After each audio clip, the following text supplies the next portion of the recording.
Ang anting-anting ni Digong.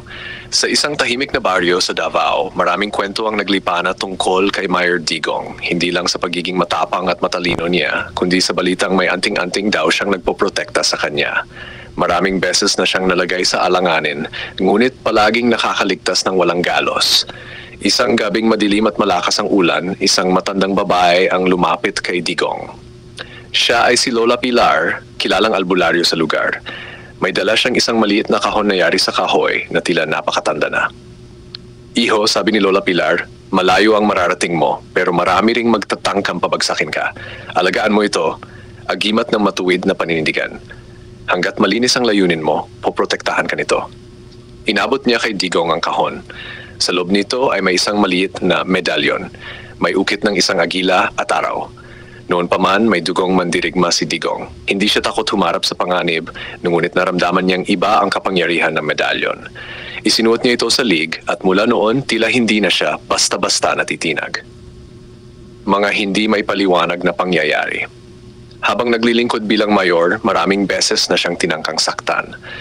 Isang gabi, habang pauwi siya, isang grupo ng armadong kalalakihan ang nag-abang sa kanto. Pagdaan ng kanyang sasakyan, pinaputukan siya ng sunod-sunod. Ngunit sa hindi may paliwanag na dahilan, ni isang bala ay hindi tumama sa kanya. Ayon sa kanyang mga tauhan, may nakita silang tila aninong hugis agila na lumipad sa harap ng kotse na parang humarang sa mga bala. Simula noon, kumalat ang balita na may anting-anting si Digong, isang agimat nagbabantay sa kanya sa oras ng panganib.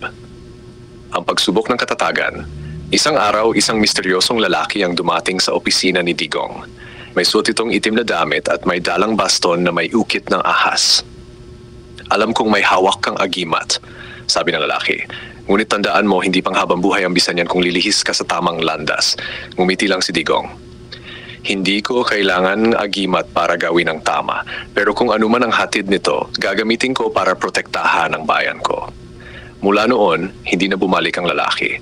Ngunit ang kwento ng kanyang anting-anting ay lalong naging alamat. Maraming naniniwalang ito ang dahilan kaya kahit anong unos ang dumating sa kanyang buhay, mula sa pagiging mayor, senador hanggang pangulo, ay nanatili siyang matatag at hindi natinag. Ang lihim ng agimat. May nagsasabi na ang agimat ni Digong ay hindi isang bagay na hawak mo lang.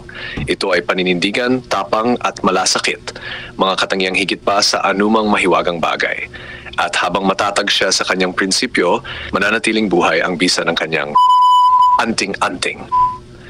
Sa bawat paglalakbay niya sa madilim at mapanganib na daan ng politika, may agilang nagbabantay, hindi lang sa anyo ng medalyon kundi sa diwa ng isang pinunong hindi natatakot tumindig para sa bayan.